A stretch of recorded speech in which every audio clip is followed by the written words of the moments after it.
no, not music.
What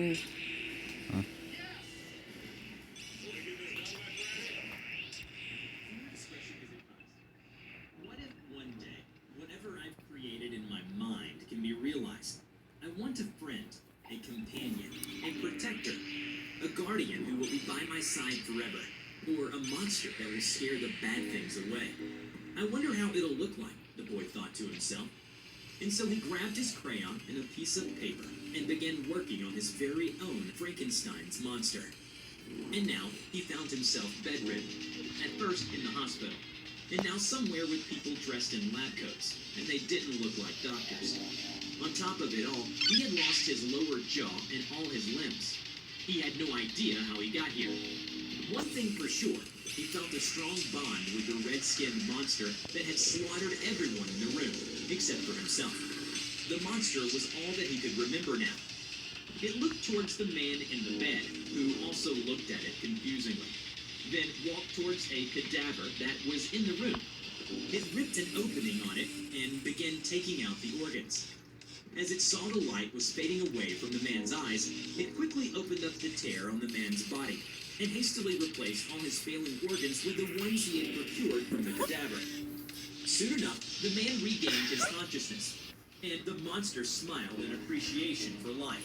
Hello, everybody. I'm the Rubber. Today, we bring you an SCP Foundation Euclid Class Object, SCP-3631.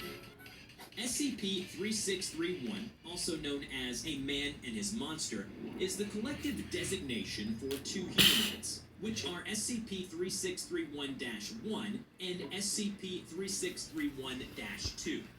3631-1 is a nocturnal carnivore with red skin pigmentation.